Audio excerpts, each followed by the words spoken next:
ਸਤਿ ਸ਼੍ਰੀ ਅਕਾਲ, ਤੁਸੀਂ ਦੇਖ ਰਹੇ ਹੋ ਵਰਲਡ ਨਿਊਜ਼ ਤੇ ਮੈਂ ਤੁਹਾਡਾ ਨਾਮ ਰਮਨ ਬਾਜਵਾ। ਖਬਰਾਂ ਦੇ ਆਗਾਜ਼ ਤੋਂ ਪਹਿਲੇ ਇੱਕ ਨਜ਼ਰ ਮਾਰ ਲੈਂਦੇ ਹੁਣ ਤੱਕ ਦੀਆਂ ਹੈਡਲਾਈਨਸ ਤੇ।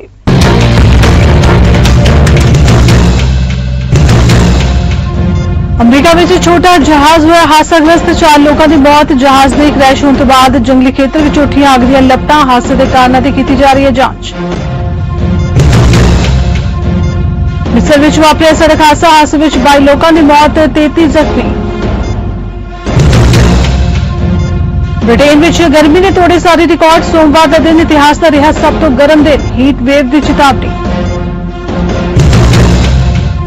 ਟੋਰਾਂਟੋ ਵਿੱਚ ਮਨਾਈ ਗਈ ਫੈਸਟੀਵਲ ਆਫ ਇੰਡੀਆ ਦੀ ਪੰਜਾਬੀ ਵਰ੍ਹੇਗੰਢ। ਦੇਸ਼ ਦੀ ਕਲਾ ਤੇ ਸੰਸਕ੍ਰਿਤੀ ਨਾਲ ਜੋੜਨ ਦਾ ਮਿਲਿਆ ਖਾਸ ਮੌਕਾ। ਦੇਸ਼ ਦੇ ਕੋਨੇ-ਕੋਨੇ ਤੋਂ ਲੋਕਾਂ ਨੇ ਕੀਤੀ ਸ਼ਿਰਕਤ।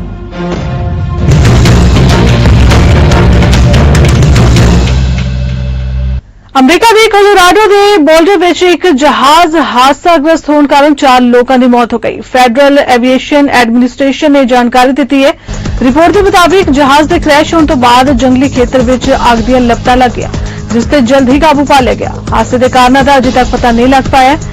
FAA ਦੇ ਬੁਲਾਰੇ ਸਟੀਵ ਕੁਲਬ ਨੇ ਘਟਨਾ ਬਾਰੇ ਹੋਰ ਵੇਰਵੇ ਸਾਂਝੇ ਨਹੀਂ ਕੀਤੇ ਨੇ। ਹਾਦਸਾ ਐਤਵਾਰ ਸਵੇਰੇ 9:41 ਤੇ ਵਾਪਰਿਆ।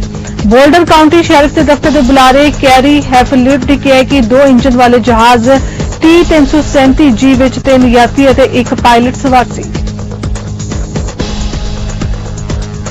ਮਿਸਰ ਦੇ ਦੱਖਣੀ ਸੂਬੇ ਨੇੜੇ ਮੰਗਲਵਾਰ ਨੂੰ ਵਾਪਰੇ ਇੱਕ ਭਿਆਨਕ ਸੜਕ ਹਾਦਸੇ ਵਿੱਚ ਘੱਟੋ-ਘੱਟ 22 ਲੋਕਾਂ ਦੀ ਮੌਤ ਹੋ ਗਈ, ਜਦੋਂ ਕਿ 33 ਲੋਕ ਜ਼ਖਮੀ ਦੱਸੇ ਜਾ ਰਹੇ ਨੇ।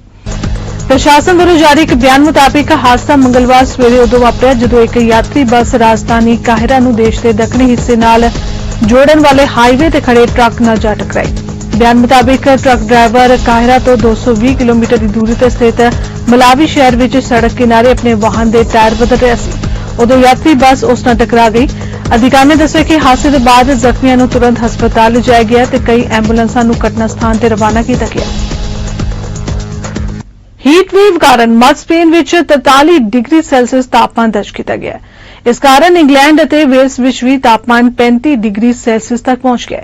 ਇਸ ਦੇ ਮੱਦੇਨਜ਼ਰ ਹੀਟ ਵੇਵ ਦੀ ਚੇਤਾਵਨੀ ਜਾਰੀ ਕੀਤੀ ਗਈ ਹੈ। ਹੀਟ ਵੇਵ ਕਾਰਨ ਦਰਜਨਾਂ ਜੰਗਲਾਂ ਨੂੰ ਅੱਗ ਲੱਗ ਚੁੱਕੀ ਹੈ। ਹੀਟ ਵੇਵ ਦੀ ਲਹਿਰ ਹੁਣ ਯੂਰਪ ਦੇ ਉੱਤਰ ਵੱਲ ਵਧ ਰਹੀ ਹੈ। ਅਜੇ ਵਿੱਚ ਮਾਹਿਰਾਂ ਨੇ ਫਰਾਂਸ ਦੇ ਬਾਰਡੋ ਸ਼ਹਿਰ ਵਿੱਚ ਪਾਰਾ ਰਿਕਾਰਡ 44 ਡਿਗਰੀ ਤੱਕ ਪਹੁੰਚਣ ਦੀ ਸੰਭਾਵਨਾ ਜਤਾਈ ਹੈ। ਬ੍ਰਿਟੇਨ ਵਿੱਚ ਸੋਮਵਾਰ ਨੂੰ ਹੁਣ ਤੱਕ ਦਾ ਸਭ ਤੋਂ ਗਰਮ ਦਿਨ ਹੋਣ ਦੀ ਉਮੀਦ ਦੇ ਨਾਲ ਦੇਸ਼ ਦੇ ਲੋਕਾਂ ਨੂੰ ਪਹਿਲੀ ਵਾਰ 40 ਡਿਗਰੀ ਸੈਲਸੀਅਸ ਦੇ ਨੇੜੇ ਤਾਪਮਾਨ ਹੋਣ ਕਾਰਨ ਘਰ ਦੇ ਅੰਦਰ ਰਹਿਣ ਅਤੇ ਗੈਰ ਜ਼ਰੂਰੀ ਯਾਤਰਾ ਤੋਂ ਬਚਣ ਦੀ ਸਲਾਹ ਦਿੱਤੀ ਗਈ ਹੈ।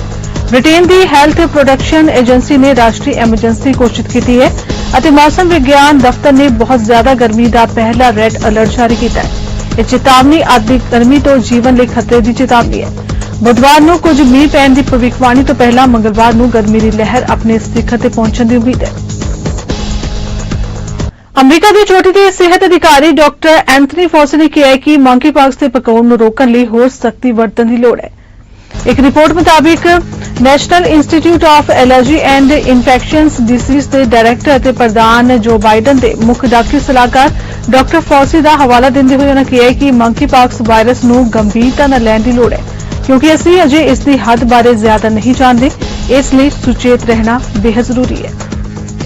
Well, clearly it needs to be taken seriously because the BA.5 variant has what we call a transmission advantage over the prior variants in that it has the capability of spreading from person to person more efficiently because it evades some of the protection that you would get from prior infection or vaccination. And that's the reason why you're seeing the uptick in cases and even in hospitalizations and a small percentage of an increase in deaths.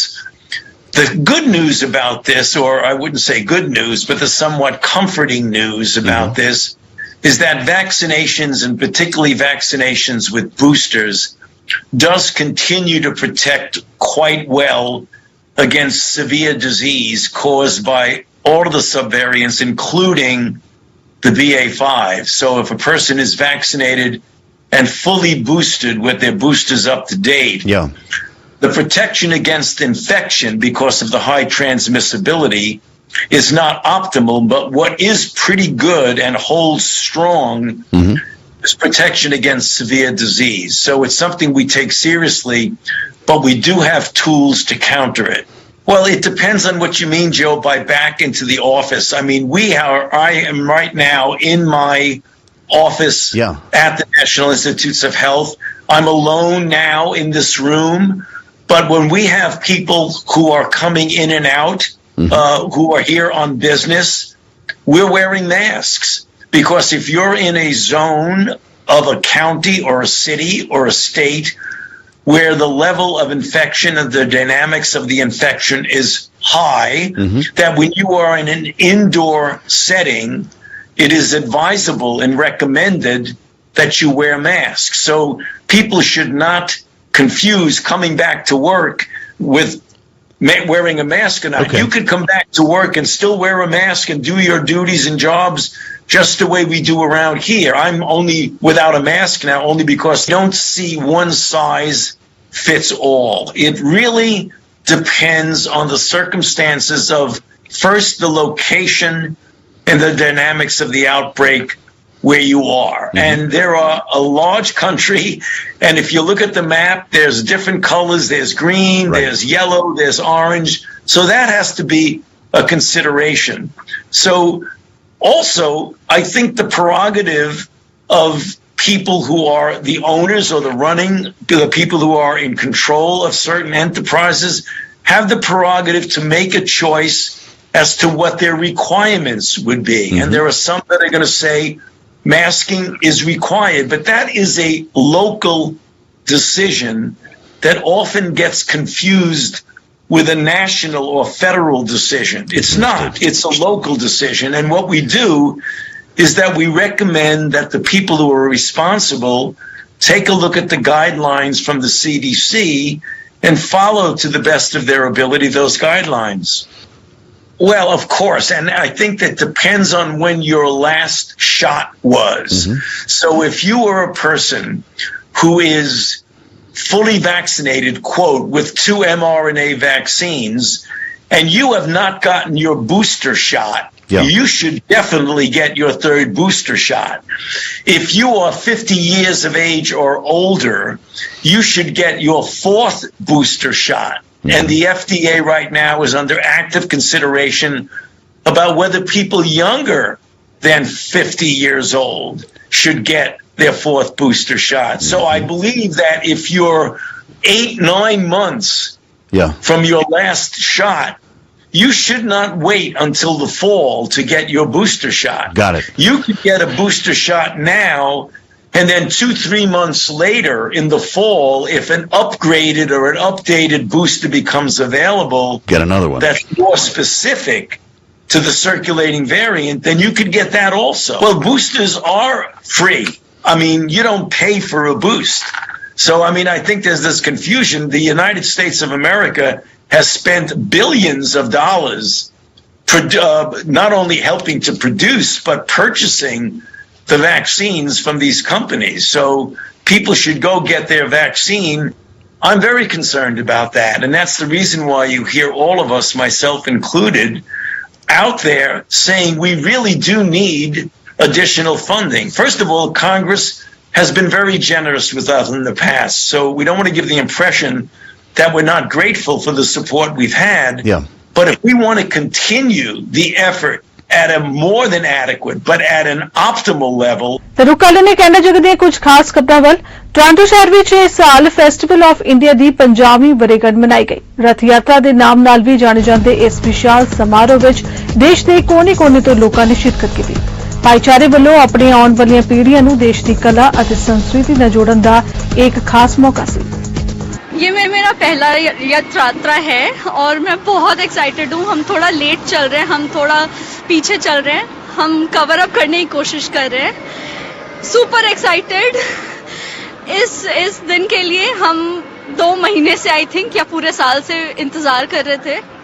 मुझे सबसे ज़्यादा इस festival का जो पसंद है वो है सब जो भक्तगण एक साथ आते हैं और स्ट्रीट पे चलते हैं, हरिनाम होता है। ये हरिनाम जो लोग फेस्टिवल को नहीं आते हैं उनको भी सुनाई देता है। So without knowing people are benefiting from the Harinam and the holy name. It's like a reunion of like-minded people on kind of on the spiritual searching path. It's a festival that mimics an ancient festival back in Orissa, a part of India, in which the deities Jagannath, Baladev and Subhadra are carried or pulled really with ropes by the whole community. So this festival, again, as I mentioned, has been celebrated for the last 50 years here in Toronto, which is a huge feat for any festival, but especially here for the South Asian community that comes all together across the GTA together to celebrate this wonderful festival. I've been to many places around the world for this Chariot Fest, and it's just the best location. No cars, trees, grass, water all around. सो 2 साल के बाद हम लोग यहाँ पे आए। इतना आह्लादकारक चीज़ है क्योंकि 2 साल से हमें कोई नहीं मिले, हमारे सब जो कम्युनिटी मेंबर्स है वो नहीं मिले, और मोस्ट इम्पॉर्टेंटली यंग स्ट्रीट पे जो लोग जिससे ही टहलने आते हैं, टूरिस्ट आते हैं, उनको भी ये फेस्टिवल 2 साल से नहीं दिखा है। सो इट्स वेरी इंपॉर्टेंट क्योंकि हर कोई बंदा, हर कोई आदमी जगन्नाथपुरी तो नहीं जा सकता है इंडिया में, but the festival can come to you. It's a festival that mimics an ancient festival back in Orissa, a part of India, in which the deities Jagannath, Baladev and Subhadra are carried or pulled really with ropes by the whole community. So this festival, again, as I mentioned, has been celebrated for the last 50 years here in Toronto, which is a huge feat for any festival, but especially here for the South Asian community that comes all together across the GTA together to celebrate this wonderful festival. ਭਾਰਤੀ ਲੋਕਾਂ ਦੀ ਦਰਿਆਦਿਲੀ ਕਿਤੇ ਲੁਕੀ ਨਹੀਂ ਹੈ। ਇਤਿਹਾਸ ਦੇ ਕਈ ਪੰਨਿਆਂ ਵਿੱਚ ਪੜਿਆ ਜਾ ਸਕਦਾ ਹੈ ਕਿ ਕਿਸ ਤਰ੍ਹਾਂ ਭਾਈਚਾਰੇ ਵੱਲੋਂ ਮਦਦ ਕੀਤੀ ਜਾਂਦੀ ਰਹੀ ਹੈ। ਅਜਿਹੀ ਇੱਕ ਵਿਜੇ ਸਿਨਹਾ ਜੀ ਦੀ ਸੱਚੀ ਕਹਾਣੀ ਜੋ ਭਾਰਤ ਦੇ ਗੁਜਰਾਤ ਦੀ ਧਰਤੀ ਦੀ ਰਿਆਸਤ ਦੀ ਹੈ, ਜਿੱਥੇ ਮਨੁੱਖੀ ਹਮਦਰਦੀ ਦੀ ਮਿਸਾਲ ਪੇਸ਼ ਕੀਤੀ ਗਈ ਹੈ। A little Poland in Indian documentary ਦੀ ਸਕਰੀਨਿੰਗ ਬੀਤੇ ਦਿਨੀ ਟੋਰਾਂਟੋ ਵਿੱਚ ਰੱਖੀ ਗਈ, ਜਿੱਥੇ ਦੇਸ਼ ਵਿਦੇਸ਼ ਦੇ ਕੌਂਸਲੇਟਸ ਵੱਲੋਂ ਸ਼ਿਰਕਤ ਕੀਤੀ ਗਈ ਅਤੇ ਆਪਣੇ ਵਿਚਾਰ ਸਾਂਝੇ ਕੀਤੇ ਗਏ। The fact that the Maharaja's generosity is finally acknowledged, because for many years there was never any information about it. So I am very happy about that. जहाँ पे एक ऐसी स्टोरी बताई जा रही है वर्ल्ड वॉर 2 के समय की, जहाँ पे एक महाराजा जामनगर ने 1000 अनाथ पॉलिश बच्चों को वो अपना आसरा दिया था, और उस वक्त बहुत डिफ़िकल्ट सिचुएशन में थे बच्चे, उनको कोई रिसीव नहीं कर रहा था। तो महाराजा जामनगर ने अपना घर खोला और 8-6 साल के लिए उनको अपने यहाँ रखा, उनके ट्रेडिशंस को मेंटेन करते हुए रखा।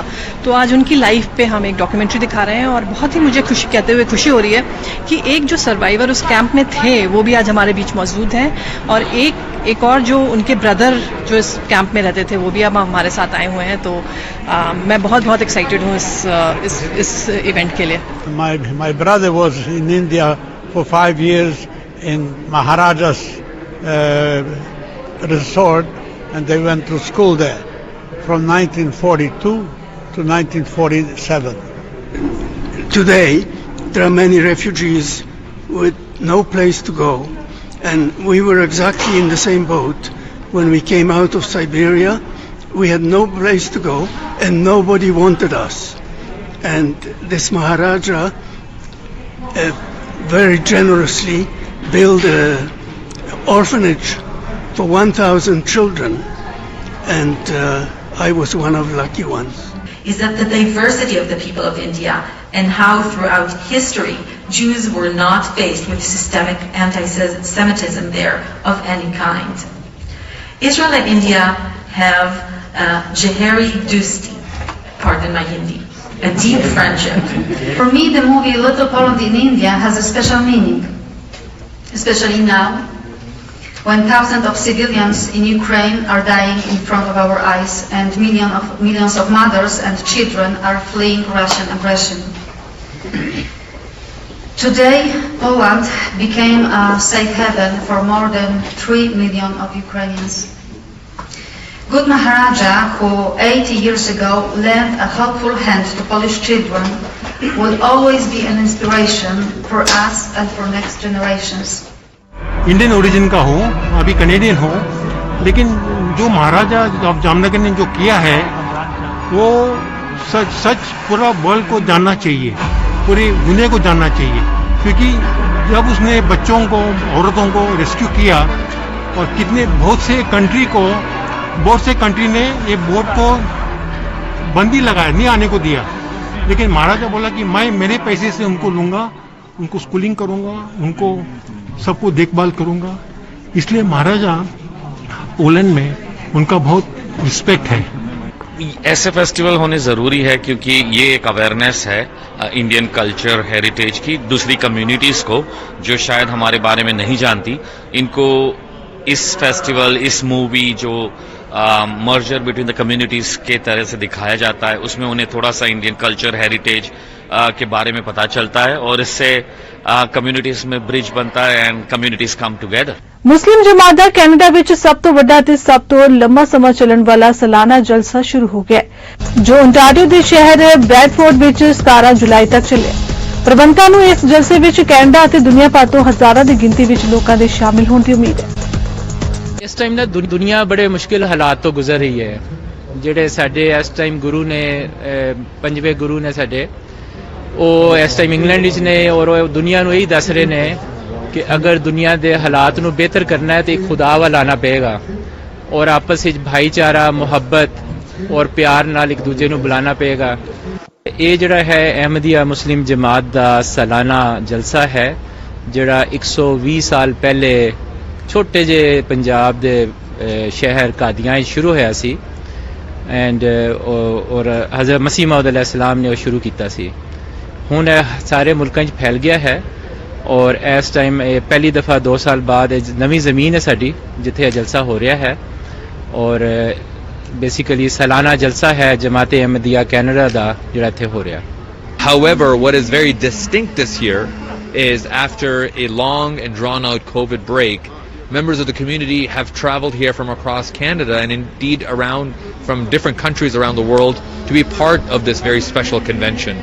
And what makes this convention especially unique in a Canadian context is it is happening entirely in an outdoor village which has been created just north of Toronto in Bradford, Ontario, which is going to be hosting thousands of attendees over the course of the weekend.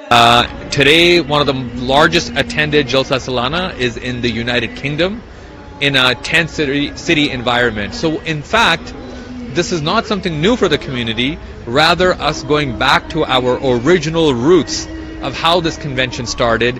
So there is a sense of jubilation, a sense of excitement and nostalgia for many members of the community who had attended outdoor tent city conventions, and now we feel blessed that we're able to emulate that here in Canada. खुदा ताला दे बड़े फजल होंदे ने कम्युनिटियां ते जदों ਉਹ फैलदियां ने। ਅਸੀਂ ਪਿਛਲੇ 20-21 ਸਾਲ ਤੋਂ ਇੰਟਰਨੈਸ਼ਨਲ ਸੈਂਟਰ ਬੰਦ ਹਾਲ ਉਹਦੇ ਏਸੀ ਦੀ ਅਸਾਇਸ਼ ਸੀ ਬੜੀ। ਹੁਣ ਅਸੀਂ ਆਪਣੀ ਜਗ੍ਹਾ ਤੇ ਆਏ ਹਾਂ ਔਰ ਲੋਕੀ ਬੜਾ ਅੱਛਾ ਮਹਿਸੂਸ ਕਰ ਰਹੇ ਨੇ। ਆਪਣੀ ਜਗ੍ਹਾ ਹੈ, ਖੁੱਲੀ ਹਵਾ ਹੈ ਔਰ ਇੱਕੋ ਜਿਹੜੀ ਹੁੰਦੀ ਹੈ ਨਾ ਇੱਕ ਅਪਨਾਈਅਤ ਉਹ ਪੈਦਾ ਹੋ ਰਹੀ ਹੈ, ਇੱਕ ਭਾਈਚਾਰਾ ਪੈਦਾ ਹੋ ਰਿਹਾ ਹੈ। ਐਤਵਾਰ ਸ਼ਾਮ ਨੂੰ ਡੈਨਫੋਰਥ ਐਵਨਿਊ ਤੇ ਮੇਨ ਸਟਰੀਟ ਏਰੀਆ ਵਿੱਚ ਗੋਲੀ ਲੱਗਣ ਕਾਰਨ ਇੱਕ ਵਿਅਕਤੀ ਗੰਭੀਰ ਰੂਪ ਵਿੱਚ ਜ਼ਖਮੀ ਹੋ ਗਿਆ। ਇਹ ਜਾਣਕਾਰੀ ਟੋਰਾਂਟੋ ਪੁਲਿਸ ਨੇ ਦਿੱਤੀ ਹੈ। ਰਾਤ 9 ਵਜੇ ਤੋਂ ਪਹਿਲਾਂ ਪੁਲਿਸ ਨੂੰ ਕਿਸੇ ਦੇ ਗੋਲੀ ਲੱਗਣ ਦੀ ਰਿਪੋਰਟ ਮਿਲੀ ਅਤੇ ਮੌਕੇ ਤੇ ਪਹੁੰਚਣ ਉੱਤੇ ਪੁਲਿਸ ਨੂੰ ਇੱਕ ਵਿਅਕਤੀ ਜ਼ਖਮੀ ਹਾਲਤ ਵਿੱਚ ਮਿਲਿਆ। ਪੈਰਾਮੈਡਿਕਸ ਵੱਲੋਂ ਉਸ ਨੂੰ ਹਸਪਤਾਲ ਲਿਜਾਇਆ ਗਿਆ। ਇਸ ਸਮੇਂ ਜ਼ਖਮੀ ਵਿਅਕਤੀ ਦੀ ਸਥਿਤੀ ਸੰਬੰਧੀ ਕੋਈ ਜਾਣਕਾਰੀ ਹਾਸਲ ਨਹੀਂ ਹੋ ਪਾਈ ਹੈ। ਇਸ ਤੋਂ ਇਲਾਵਾ ਪੁਲਿਸ ਕੋਲ ਮਸ਼ਕੂਕ ਬਾਰੇ ਵੀ ਕੋਈ ਜਾਣਕਾਰੀ ਨਹੀਂ ਹੈ। ਫਿਲਹਾਲ ਮਾਮਲੇ ਦੀ ਜਾਂਚ ਕੀਤੀ ਜਾ ਰਹੀ ਹੈ। Received a call for a shooting at approximately 3:33 a.m. And again, it was in the entertainment district, as you had just said, specifically in the King Street West and Bathurst Street area. The reports were that there was multiple gunshots heard inside a nightclub. One, it was identified as an adult man and an adult woman that unfortunately sustained gunshot wounds. They were both taken to hospital in serious critical condition. It's been the second shooting for the city within this weekend, and again in a very public setting, very concerning. We're hoping that because it happened in the entertainment district, there was potentially a lot of witnesses. We just want people to remain vigilant, be aware of their surroundings. report any suspicious activity, any element of criminality, anything that you think, looks wrong or feels wrong, seems wrong, call the authorities. We have deployed specific units such as our PSRT program, which is a public safety response team that we have, our gun and gangs task force, which is out and about to assist with these investigations. ontario police ਵੱਲੋਂ driver ਨੂੰ ਆਪਣੀ licence ਪਲੇਟਾਂ renew ਕਰਾਉਣ ਲਈ ਆਖਿਆ ਜਾ ਰਿਹਾ। ਹੁਣ ਇਹਨਾਂ ਨੂੰ ਰੀਨਿਊ ਕਰਾਉਣ ਉੱਤੇ ਭਾਵੇਂ ਕੋਈ ਪੈਸੇ ਨਹੀਂ ਲੱਗਣੇ। ਹਾਲਾਂਕਿ ontario ਵੱਲੋਂ ਮਾਰਚ ਵਿੱਚ ਹੀ ਲਾਇਸੈਂਸ ਪਲੇਟ ਰੀਨਿਊ ਕਰਾਉਣ ਸੰਬੰਧੀ ਫੀਸ ਲੈਣ ਦੇ ਫੈਸਲੇ ਨੂੰ ਮਨਸੂਖ ਕਰ ਦਿੱਤਾ ਗਿਆ ਸੀ, ਪਰ ਰੀਨਿਊਅਲ ਪ੍ਰਕਿਰਿਆ ਦੀ ਅਜੇ ਵੀ ਲੋੜ ਹੈ। ਉਸ ਸਮੇਂ ਸਰਕਾਰ ਨੇ ਆਖਿਆ ਸੀ ਕਿ ਇਸ ਫੀਸ ਨੂੰ ਖਤਮ ਕਰਨ ਨਾਲ ਡਰਾਈਵਰਾਂ ਨੂੰ ਸਾਲ ਦੇ $120 ਦੀ ਬਚਤ ਹੋਏਗੀ। ਇੱਕ ਵੀਡੀਓ ਵਿੱਚ ਓਪੀਪੀ ਸਰਜੈਂਟ ਕੈਰੀ ਸ਼ਮਿਟ ਮੋਟਰਿਸਟਸ ਨੂੰ ਇਹ ਚੇਤਾਵਨੀ ਦਿੰਦੇ ਨਜ਼ਰ ਆ ਰਹੇ ਹਨ ਕਿ ਜੇਕਰ ਉਹਨਾਂ ਵੱਲੋਂ ਆਪਣੀਆਂ ਲਾਇਸੈਂਸ ਪਲੇਟਾਂ ਨੂੰ ਰੀਨਿਊ ਨਹੀਂ ਕਰਾਇਆ ਜਾਂਦਾ ਤਾਂ ਉਹਨਾਂ ਨੂੰ ਭਾਰੀ ਜੁਰਮਾਨਿਆਂ ਦਾ ਸਾਹਮਣਾ ਕਰਨਾ ਹੋਵੇਗਾ। ontario ਦੇ ਕੁਝ ਡਰਾਈਵਰਾਂ ਨੂੰ ਅਜਿਹਾ ਨਾ ਕਰਨ ਦੀ ਸੂਰਤ ਵਿੱਚ $500 ਤੱਕ ਦਾ ਜੁਰਮਾਨਾ ਲੱਗ ਚੁੱਕਿਆ ਹੈ। ਸਰੀ ਮਿਊਨਿਸਪਲ ਕਾਰਪੋਰੇਸ਼ਨ ਦੇ ਮੇਅਰ ਡਗ ਮੈਕਲਮ ਵੱਲੋਂ ਅਸਤੀਫੇ ਦੇ ਐਲਾਨ ਤੋਂ ਬਾਅਦ ਚੋਣ ਮੈਦਾਨ ਭਖਦਾ ਨਜ਼ਰ ਆ ਰਿਹਾ ਹੈ। ਅਗਲੇ ਮਹੀਨੇ ਹੋਣ ਵਾਲੀਆਂ ਚੋਣਾਂ ਦੇ ਮੱਦੇਨਜ਼ਰ ਚੋਣ ਸਰਗਰਮੀਆਂ ਵੀ ਜ਼ੋਰਾਂ ਤੇ ਨੇ। ਅਜੇ ਵਿੱਚ ਸਰਕਾਰ ਬਣਾਉਣ ਲਈ ਜੋੜ-ਤੋੜ ਦੀ ਰਾਜਨੀਤੀ ਵੀ ਚੱਲ ਰਹੀ ਹੈ। ਸਰੀ ਨਿਊਟਨ ਤੋਂ 5 ਵਾਰ ਐਮਪੀ ਰਹੇ ਸੁਖ ਧਾਲੀਵਾਲ ਨੇ ਆਪਣੀ ਨਵੀਂ ਪਾਰਟੀ ਯੂਨਾਈਟਿਡ ਸਰੀ ਦਾ ਗਠਨ ਕੀਤਾ ਹੈ, ਜਿਸ ਵਿੱਚ ਵੱਖ-ਵੱਖ ਪਾਰਟੀ ਅਹੁਦੇਦਾਰਾਂ, ਬਿਜ਼ਨਸਮੈਨਾਂ ਅਤੇ ਐਨਡੀਪੀ ਪਾਰਟੀ ਤੋਂ ਐਮਪੀ ਰਹੇ ਜਸਵਿੰਦਰ ਸਿੰਘ ਨੂੰ ਵੀ ਸ਼ਾਮਿਲ ਕੀਤਾ ਗਿਆ ਹੈ। ਐਮਪੀ ਸੁਖ ਧਾਲੀਵਾਲ ਨੂੰ ਪੂਰਾ ਭਰੋਸਾ ਹੈ ਕਿ ਇਸ ਵਾਰ ਵੀ ਲੋਕਾਂ ਵੱਲੋਂ ਉਹਨਾਂ ਨੂੰ ਭਰਵਾਂ ਸਮਰਥਨ ਮਿਲੇਗਾ। ਐਮਪੀ ਸੁਖ ਧਾਲੀਵਾਲ ਵੱਲੋਂ ਕੀਤੇ ਗਏ ਚੋਣ ਵਾਅਦਿਆਂ ਵਿੱਚ ਟਰਾਂਸਪੋਰਟੇਸ਼ਨ, ਲੈਂਗਲੀ ਤੱਕ ਟ੍ਰੇਨ ਚਲਾਉਣ ਦਾ ਪ੍ਰੋਜੈਕਟ, ਹਸਪਤਾਲਾਂ ਤੇ ਪੁਲਿਸ ਮਹਿਕਮੇ ਵਿੱਚ ਸੁਧਾਰ ਕਰਨ ਤੇ ਸਰਕਾਰ ਵੱਲੋਂ ਲਗਾਏ ਜਾਂਦੇ ਗੁਪਤ ਟੈਕਸਾਂ ਨੂੰ ਵੀ ਘਟਾਇਆ ਜਾਏਗਾ। ਆਪਣੀ ਚੋਣ ਮੁਹਿੰਮ ਨੂੰ ਲੈ ਕੇ ਐਮਪੀ ਸੁਖ ਧਾਲੀਵਾਲ ਨੇ ਪ੍ਰੈਸ ਕਾਨਫਰੰਸ ਕਰਕੇ ਜਾਣਕਾਰੀ ਸਾਂਝੀ ਕੀਤੀ। ਪੇਸ਼ ਹੈ ਸਰੀ ਤੋਂ ਓਂਕਾਰ ਸਿੰਘ ਦੀ ਵਿਸ਼ੇਸ਼ ਰਿਪੋਰਟ। ਸੋ ਪਿਛਲੇ ਸਾਲ ਹੀ ਜਿਹੜਾ ਓਵਰ 400 ਬਿਲੀਅਨ ਤੋਂ ਜ਼ਿਆਦਾ ਜਿਹੜੇ ਟੈਕਸ ਪ੍ਰੋਪਰਟੀ ਟੈਕਸ ਸਿਟੀਜ਼ਨ ਨੇ ਲਿਆ ਔਰ ਓਵਰ ਦਾ ਈਅਰ ਜਿਹੜਾ ਹੈਗਾ ਕਮੂਲੇਟਿਡ ਜਿਹੜੀ ਮਨੀ ਹੈਗੀ ਆ ਪਈ ਆ ਜਿਹੜੀ ਰਿਜ਼ਰਵ ਫੰਡ ਦੇ ਵਿੱਚ ਉਹ ਕਿਉਂਕਿ ਠੀਕ ਹੈ ਮੈਂ ਸਟੂਡੈਂਟ ਜਿਹੜੀ ਇਕਨੋਮਿਕ ਸਿਚੁਏਸ਼ਨ ਉਹਦੇ ਹੱਕ 'ਚ ਔਰ ਦੂਜੇ ਕਾਉਂਸਲ ਮੈਂਬਰ ਵੀ ਜਿਹੜੇ ਨਾਲ ਨੇ ਪਰ ਐਟ ਦੀ ਸੇਮ ਟਾਈਮ ਇਸ ਵੇਲੇ ਲੋੜ ਆ ਲੋਕਾਂ ਨੂੰ ਕਿਉਂਕਿ ਜਦੋਂ ਆਪਾਂ ਦੇਖਦੇ ਹਾਂ ਇਕਨੋਮਿਕ ਅਨਸਰਟਨਟੀ ਹੈਗੀ ਲੋਕ ਜਿਹੜੇ ਨੇ ਉਹ ਅਫੋਰਡ ਨਹੀਂ ਕਰ ਪਾ ਰਹੇ ਸੋ ਉਹਨਾਂ ਨੂੰ ਥੋੜ੍ਹੀ ਜਿਹੀ ਹੈਲਪ ਵੀ ਜਿਹੜੀ ਆ ਉਹਨਾਂ ਲਈ ਵੱਡੀ ਸਿੱਧ ਹੋ ਸਕਦੀ। ਇਹੀ ਕਾਰਨ ਹੈ ਕਿ ਅਸੀਂ ਉਹ ਜਿਹੜੀ ਮਨੀ ਜਿਹੜੀ ਸੀਗੀ ਉਹਨੂੰ ਅਸੀਂ ਜਿਹੜਾ ਹੈਗਾ ਐਕੂਮੂਲੇਟਡ ਫੰਡਸ ਉਹਨੂੰ ਇਨਵੈਸਟ ਕਰਾਂਗੇ ਲੋਕਾਂ ਨੂੰ ਕਿਉਂਕਿ ਸਾਡੀ ਪ੍ਰਾਇੋਰਟੀ ਹੈਗੀ ਆ invest in people of Surrey and that's what we do. एक लास्ट क्वेश्चन वजों सरी पुलिस ਵੱਡਾ ਤੁਸੀਂ ਕਿਹਾ ਜਿਵੇਂ ਦੱਸਿਆ ਕਿ veg one of the veg issues ਰਿਹਾ ਜਦੋਂ ਤੁਸੀਂ ਟ੍ਰਾਂਜੀਸ਼ਨ ਨਹੀਂ ਰੋਕਣੀ ਇਸ ਤੇ ਤੁਸੀਂ ਕਿਵੇਂ ਸਾਰਿਆਂ ਨੂੰ ਇੱਕ ਪੇਜ ਤੇ ਲਿਆਓਗੇ ਦੋ ਵੱਡੀ ਡਿਵੀਜ਼ਨ ਹੈ ਗਰੁੱਪ ਕਹਿੰਦਾ ਆਰਸੀਐਮਪੀ ਨੂੰ ਹੋਣਾ ਚਾਹੀਦਾ ਵਾਟ ਵੁੱਡ ਯੂ ਡੂ ਦੇਖੋ ਉਹਦਾ ਕਾਰਨ ਇੱਕੋ ਹੀ ਸੀ ਕਿਉਂਕਿ ਜਿਹੜਾ ਮੇਅਰ ਐਂਡ ਕਾਉਂਸਲ ਸੀਗੇ ਉਹਨਾਂ ਨੇ ਅਕਾਊਂਟੇਬਿਲਿਟੀ ਨਹੀਂ ਲੈ ਕੇ ਆਏ ਲੋਕਾਂ ਤੇ ਟਰਾਂਸਪੇਰੈਂਸੀ ਦੱਸਿਆ ਨਹੀਂ ਲੋਕਾਂ ਨੂੰ ਵੀ ਕੀ ਇਹ ਸਾਨੂੰ ਕਾਸਟ ਕਰੂ ਕਿੰਨਾ ਸਮਾਂ ਲੱਗੂ ਕੀ ਪ੍ਰੋਸੈਸ ਆ ਕਿਵੇਂ ਜਿਹੜੀ ਹੈਗੀ ਆ ਪਬਲਿਕ ਸੇਫਟੀ ਜਿਹੜੀ ਹੈਗੀ ਆ ਉਹ ਉਹਨਾਂ ਦੀ ਟਾਪ ਪ੍ਰਾਇੋਰਟੀ ਇਹਨਾਂ ਚੀਜ਼ਾਂ ਦੇ ਉੱਤੇ ਕਾਉਂਸਲ ਜਿਹੜੀ ਆ ਉਹ ਫੇਲ ਹੋਈ ਆ ਔਰ ਇਮੀਡੀਏਟਲੀ ਜਿਹੜਾ ਹੁਣ ਮੂਵਿੰਗ ਫਾਰਵਰਡ ਕਿਉਂਕਿ ਸਾਨੂੰ ਰਿਸਪੈਕਟ ਕਰਨਾ ਪੈਣਾ ਅਸੀਂ ਇਹ ਨਹੀਂ ਕਹਿ ਸਕਦੇ ਵੀ ਇੱਕ ਯੂਨੀਫਾਰਮ ਨੂੰ ਅਸੀਂ ਜਿਹੜਾ ਵਾ ਉਹ ਸਪੋਰਟ ਕਰੀਏ ਔਰ ਦੂਜੇ ਨੂੰ ਜਿਹੜਾ ਵਾ ਉਹ ਸਲੈਮ ਕਰੀਏ ਆਈ ਹੋਇਆ ਪਿੱਛੇ ਅਸੀਂ ਚਾਹੁੰਦੇ ਹਾਂ ਕਿ ਆਰਸੀਐਮਪੀ ਐਂਡ ਸਰੀ ਪੁਲਿਸ ਜਿਹੜੇ ਨੇ ਉਹ ਹੈਂਡ ਇਨ ਹੈਂਡ ਕੰਮ ਕਰਨ ਆਉਣ ਵਾਲੇ ਸਮੇਂ 'ਚ ਅੰਟਲ ਜਿਹੜੀ ਹੈਗੀ ਹੈ ਇਹ ਟ੍ਰਾਂਜੀਸ਼ਨ ਪ੍ਰੋਸੈਸ ਜਿਹੜੀ ਹੈਗੀ ਆ ਉਹ ਕੰਪਲੀਟ ਨਹੀਂ ਹੁੰਦੀ ਪਰ ਬਜਾਏ ਕਿ ਇੱਕ ਦੂਜੇ ਨੂੰ ਜਿਹੜਾ ਹੈਗਾ ਉਹਨਾਂ ਨਾਲ ਪੜ੍ਹਾਉਣ ਦੀ ਗੱਲ ਕਰੀਏ। Thank you. Okay next and ਉਹ ਇੰਸਟੈਂਟ ਟਾਈਮਸ ਕੰਮ ਕਰਦੀ ਹੈਗੀ ਆ ਔਰ ਪਿਛਲੇ ਸਮੇਂ ਦੇ ਵਿੱਚ ਲੋਕਾਂ ਨੇ ਮੇਰੇ ਕੋਲ ਚੱਲ ਕੇ ਆਏ ਉਹਨਾਂ ਨੇ ਦੇਖਿਆ ਕਿ ਇੱਕ ਡਾਇਨਾਮਿਕ ਸਿਟੀ ਹੈਗੀ ਜਿਹੜੀ ਦਾ ਬਹੁਤ ਵਧੀਆ ਬ੍ਰਾਈਟ ਜਿਹੜਾ ਫਿਊਚਰ ਹੈਗਾ ਬਹੁਤ ਪੋਟੈਂਸ਼ੀਅਲ ਹੈਗਾ ਉਸ ਪੋਟੈਂਸ਼ੀਅਲ ਨੂੰ ਜਿਹੜਾ ਹੈਗਾ ਉਹ ਫੁੱਲੀ ਯੂਟਿਲਾਈਜ਼ ਨਹੀਂ ਕੀਤਾ ਜਾ ਰਿਹਾ ਇਨਫੈਕਟ ਜਿਹੜੀ ਡਿਵਿਸਿਵ ਪੋਲਿਟਿਕਸ ਹੈਗੀ ਆ ਪਾਰਟੀਜਨਸ਼ਿਪ ਹੈਗੀ ਆ ਉਹ ਜਿਹੜੀ ਹੈਗੀ ਆ ਉਹ ਖੇਡੀ ਜਾ ਰਹੀ ਆ ਪਿਛਲੇ ਸਮੇਂ 'ਚ ਕੋਈ ਕੰਮ ਜਿਹੜਾ ਉਹ ਅਚੀਵ ਨਹੀਂ ਕੀਤਾ ਜਾਂਦਾ ਉਹ ਲੋਕਾਂ ਨੇ ਜਦੋਂ ਮੈਨੂੰ ਕਿਹਾ ਕਿ ਸੁਖ ਤੂੰ ਉੱਧਰਲਾ ਬਹੁਤ ਕਰ ਲਿਆ ਵੀ ਹੁਣ ਇਸ ਵੇਲੇ ਲੋੜ ਹੈਗੀ ਆ ਲੀਡਰਸ਼ਿਪ ਦੀ ਸਰੀ ਦੇ ਵਿੱਚ ਉਸ ਚੀਜ਼ ਨੇ ਮੈਨੂੰ ਉਤਸ਼ਾਹਿਤ ਕੀਤਾ ਉਸ ਤੋਂ ਬਾਅਦ ਜਿਹੜੀ ਅਸੀਂ ਟੀਮ ਪੁੱਟ ਟੂਗੈਦਰ ਕਰਨੀ ਸ਼ੁਰੂ ਕੀਤੀ ਔਰ ਜਦੋਂ ਇਹ ਟੀਮ ਦੇਖਿਆ ਇਹ ਟੀਮ ਵੀ ਇਸੇ ਚੀਜ਼ 'ਚ ਵਿਸ਼ਵਾਸ ਰੱਖਦੀ ਹੈਗੀ ਕਿ ਸਾਨੂੰ ਇਕੱਠਿਆਂ ਨੂੰ ਕੰਮ ਕਰਨਾ ਪੈਣਾ ਕਿਉਂਕਿ ਜਿਹੜੀ ਡਿਵੀਜ਼ਨ ਆ ਉਹ ਹੈਲਪ ਨਹੀਂ ਕਰਦੀ ਕਿ ਅਸੀਂ ਜੇ ਕਹੀਏ we can only be stronger together and ਉਹ ਜਿਹੜਾ ਕਨਸੈਪਟ ਸੀਗਾ ਅਸੀਂ ਜਿਹੜਾ ਹੈਗਾ ਉਹ ਅੱਗੇ ਲੈ ਕੇ ਆਏ ਜਿਹੜਾ ਤੁਸੀਂ ਸਲੇਟ ਦਾ ਨਾਮ ਰੱਖਿਆ ਯੂਨਾਈਟਿਡ ਸਰੀ, ਵਾਈ ਯੂਨਾਈਟਿਡ ਸਰੀ? ਇਹ ਲੋਕਾਂ ਨੇ ਸਾਨੂੰ ਆ ਕੇ ਜਿਹੜਾ ਸੀ ਉਹ ਐਵਰੀ ਡੇ ਲਾਸਟ 4 ਮੰਥਸ ਦੇਖੀ ਤਾਂ ਇੱਕੋ ਚੀਜ਼ ਚਾਹੁੰਦੇ ਸੀ। ਉਹ ਕਹਿੰਦੇ ਸੀ ਵੀ ਇਹ ਜਿਹੜੀ ਡਿਵੀਜ਼ਨਨੈਸ ਆ ਇਹਨੂੰ ਖਤਮ ਕਰੋ, ਐਂਡ ਡਿਵੀਜ਼ਨ ਜਿਸ ਤਰ੍ਹਾਂ ਲਿਖਿਆ ਤੁਹਾਨੂੰ, ਔਰ ਇੱਕੋ ਚੀਜ਼ ਕਰੋ ਕਿ ਯੂਨਾਈਟ ਕਰੋ ਕਿਸੇ ਤਰੀਕੇ ਨਾਲ। ਉਸ ਨੂੰ ਮੱਦੇਨਜ਼ਰ ਰੱਖਦੇ ਹਾਂ ਅਸੀਂ ਐਜ ਏ ਟੀਮ ਜਿਹੜਾ ਸੀਗਾ ਅਸੀਂ ਕਿਹਾ ਵੀ ਇਹ ਬੈਸਟ ਫਿੱਟ ਹੁੰਦਾ ਹੈਗਾ ਨੇਮ ਜਿਹੜਾ ਯੂਨਾਈਟਿਡ ਸਰੀ। ਸੋ ਇਸ ਤਰੀਕੇ ਨਾਲ ਜਿਹੜਾ ਨਾਮ ਹੈਗਾ ਤੁਸੀਂ ਟੀਮ ਬਾਰੇ ਪਹਿਲਾਂ ਵੀ ਅਨਾਊਂਸ ਕੀਤਾ ਸੀ, ਬਟ ਇੱਕ ਵਾਰੀ ਜੇ ਲਾਈਵ ਤੁਸੀਂ ਸਾਰਿਆਂ ਨੂੰ ਦੱਸ ਦਿਓ। ਬਿਲਕੁਲ ਸਹੀ ਹੈ। ਦੇਖੋ ਮੇਰੇ ਖੱਬੇ ਪਾਸੇ ਸ਼ੁਰੂ ਕਰਦੇ ਹਾਂ। ਮੈਂ ਦੱਸਿਆ ਸੀ ਜੂਲੀ ਟੈਪਲੀ ਜਿਹੜੇ ਨੇ ਇਹ ਇੱਕ ਐਜੂਕੇਟਰ ਰਹੇ ਨੇ, ਟੀਚਰ ਇੱਥੇ ਰਹੇ ਨੇ ਔਰ ਕਮਿਊਨਿਟੀ ਐਕਟਿਵਿਸਟ ਰਹੇ ਬਹੁਤ ਲੰਬੇ ਸਮੇਂ ਤੋਂ ਸਰੀ ਦੇ ਵਿੱਚ। ਔਰ ਇਹਨਾਂ ਦੀ ਫੈਮਿਲੀ ਜਿਹੜੀ ਜਿਸ ਤਰ੍ਹਾਂ ਇਹਨਾਂ ਨੇ ਪਹਿਲਾਂ ਦੱਸਿਆ ਸੀਗਾ ਉਹ ਹਿਸਟਰੀ ਇਨ ਮੇਕਿੰਗ ਹੈਗੀ। ਡੈਡ ਸੀ ਇਹਨਾਂ ਦੇ, ਉਹ ਪਾਰਕਸ ਐਂਡ ਰੈਕਰੀਏਸ਼ਨ ਦੇ ਜਿਹੜੇ ਨੇ ਉਹ ਡਾਇਰੈਕਟਰ ਰਹੇ ਔਰ ਅੱਜ ਜਿਹੜੀ ਹੈ ਇਹ ਸਾਰੇ ਟੀਮ ਦੇ ਕੀ ਮੈਂਬਰ। ਉਹਦੇ ਨਾਲ ਜਸਵੀਰ ਸੰਧੂ ਇਹਨਾਂ ਦੀ ਇੰਟਰੋਡਕਸ਼ਨ ਮੈਂ ਦੱਸਿਆ ਸੀ ਪਹਿਲਾਂ ਵੀ, ਕਿਉਂਕਿ farmer member of parliament NDP ਵੱਲੋਂ ਇਲੈਕਟ ਹੋਏ ਸੀਗੇ ਸਰੀ ਨਾਰਥ ਦੇ ਵਿੱਚ ਜੈਕ ਲੇਟਨ ਦੀ ਟੀਮ ਦੇ ਵਿੱਚ। ਜਦੋਂ ਇਹ ਮੈਂਬਰ ਆਫ ਪਾਰਲੀਮੈਂਟ ਸੀਗੇ, ਈਵਨ ਦੋ ਸਾਡੀਆਂ ਪੋਲੀਟੀਕਲ ਸਟਾਈਲਸ ਡਿਫਰੈਂਟ ਆ, ਪਰ ਅਸੀਂ ਵੀ been friends for long time and ਵੀ ਇਕੱਠਿਆਂ ਨੇ ਅਸੀਂ ਕੰਮ ਕੀਤਾ ਲੋਕਾਂ ਦੇ ਲਈ ਅਚੀਵ ਕਰਨਾ। ਉਸ ਤੋਂ ਬਾਅਦ ਜਦੋਂ ਬੈਕੀ ਜੂ ਦੀ ਗੱਲ ਕਰਦੇ ਹੈਗੇ ਆ, ਇੱਕ ਸਕਸੈਸਫੁਲ ਵੂਮਨ ਐਂਟਰਪ੍ਰੀਨਰ ਜਿਹੜੀ ਹੈਗੀ ਆ ਰੀਅਲ ਸਟੇਟ ਬਿਜ਼ਨਸ ਦੇ ਵਿੱਚ ਲੌਂਗ ਸਮੇਂ ਤੋਂ ਜਿਹੜੀ ਆ ਇਨਵੋਲਵਡ ਹੈਗੀ ਆ। ਔਰ ਇੱਕ ਖਾਸੀਅਤ ਹੈਗੀ ਇਹਦੀ ਕਿ ਇਹ ਲੋਕਾਂ ਨੂੰ ਨਾ ਇਕੱਠੇ ਕਰਨਾ ਚਾਹੁੰਦੀ, ਕਮਿਊਨਿਟੀਜ਼ ਨੂੰ ਇਕੱਠਾ ਕਰਨਾ ਚਾਹੁੰਦੀ ਔਰ ਇਹ ਜਿਹੜੀ ਇਹਦੀ ਪੋਜ਼ਿਟਿਵ ਥਿੰਗ ਹੈਗੀ ਸਾਡੇ 'ਚ ਅਸੀਂ ਲੈ ਕੇ ਆਏ। ਜੈਫ ਬ੍ਰਿਜ ਦੀ ਗੱਲ ਕਰਦੇ ਪਹਿਲਾਂ ਮੈਂ ਦੱਸਿਆ ਸੀਗਾ ਕਿ successful business person conservative politics ਦੇ ਵਿੱਚ ਲੰਬੇ ਸਮੇਂ ਤੋਂ ਇਨਵੋਲਵਡ ਆ ਔਰ ਬਹੁਤ ਸਾਰੇ ਲੋਕਾਂ ਦੀ ਮਦਦ ਕੀਤੀ ਲੋਕਾਂ ਨੂੰ ਚੁਣਨ ਵਾਸਤੇ। ਹੁਣ ਜਿਹੜਾ ਹੈਗਾ ਕਿ ਸਾਨੂੰ ਇਹੋ ਜਿਹੇ ਲੋੜ ਆ ਲੀਡਰਸ ਦੀ, ਜਿਹੜੇ ਬਿਜ਼ਨਸ ਲੀਡਰਸ ਹੈਗੇ ਨੇ ਔਰ ਜਿਨ੍ਹਾਂ ਨੇ ਪਿੱਛੇ ਕੰਮ ਕੀਤਾ ਦੂਜੇ ਲੋਕਾਂ ਨੂੰ ਹੈਲਪ ਕਰਨ ਦੀ। ਅੱਜ ਉਹਨਾਂ ਦੀ ਸਮਾਂ ਹੈਗਾ ਕਿ ਉਹ ਆਪ ਆ ਕੇ ਉਸ ਪਲੇਟਫਾਰਮ ਤੇ ਉਸ ਜਿਹੜਾ ਹੈਗਾ ਕੁਰਸੀ ਤੇ ਬੈਠ ਕੇ ਜਿਹੜੀ ਲੋਕਾਂ ਦੀ ਸੇਵਾ ਕਰਦੇ। ਤੁਸੀਂ ਪਹਿਲਾਂ ਵੀ ਅਨਾਊਂਸ ਕੀਤਾ ਸੀਗਾ, ਬਟ ਇੱਕ ਵਾਰ ਫਿਰ ਤੁਹਾਨੂੰ ਪੁੱਛਣਾ ਜ਼ਰੂਰੀ ਹੈ, what's going to be the stand on RCMP? This is very clear, ਕਿਉਂਕਿ ਪਿੱਛੇ ਸਮੇਂ 'ਚ ਆਪਾਂ ਦੇਖਿਆ ਤਾਂ ਕੀ ਹੋਇਆ ਕਿ ਦੋਨੇ ਜਿਹੜੇ ਸੀ ਮੇਅਰ ਐਂਡ ਕਾਉਂਸਲ ਨੇ ਕੀ ਕੀਤਾ ਕਿ ਉਹ ਡਿਵੀਜ਼ਿਵ ਪੋਲਿਟਿਕਸ ਜਿਹੜੀ ਇਸ ਇਸ਼ੂ ਨੂੰ ਜਿਹੜਾ ਸੀ ਉਹਨਾਂ ਨੇ ਪੋਲੀਟੀਕਲ ਫੁੱਟਬਾਲ ਬਣਾਇਆ ਔਰ ਵੈਜ ਇਸ਼ੂ ਇਹਨੂੰ ਬਣਾ ਕੇ ਖੇਡੇ। ਉਹ ਲੋਕਾਂ ਲਈ ਪਬਲਿਕ ਸੇਫਟੀ ਸਾਡੇ ਲਈ ਮੋਸਟ ਇੰਪੋਰਟੈਂਟ ਫੈਕਟਰ ਹੈ ਤਾਂ ਕਿ ਬੱਚੇ ਬਜ਼ੁਰਗ ਬਿਜ਼ਨਸ ਜਿਹੜੇ ਨੇ ਉਹ ਸੇਫ ਫੀਲ ਕਰ ਸਕਣ ਸਰੀ ਦੇ ਵਿੱਚ।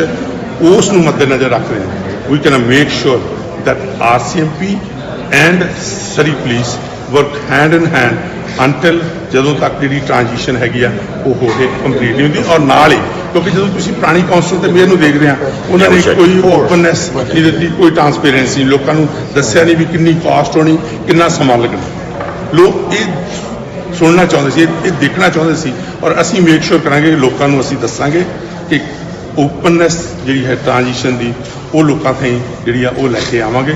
But we will make sure that public safety is the top priority ਸਾਡੇ ਲਈ ਔਰ ਸਰੀ ਦੇ ਲਈ। ਫਿਲਹਾਲ ਵਰਡ ਨਿਊਜ਼ ਖਬਰਾਂ ਦੇ ਇਸ ਬੁਲੇਟਿਨ 'ਚ ਨਹੀਂ। ਦੇਸ਼ ਦੁਨੀਆ ਦੀ ਬਾਕੀ ਖਬਰਾਂ ਦੀ ਜਾਣਕਾਰੀ ਲਈ ਤੁਸੀਂ ਬਣੇ ਰਹੋ ਸਾਡੇ ਨਾਲ ਝਟਕਾ ਟਾਈਮ TV ਤੇ। ਧੰਨਵਾਦ।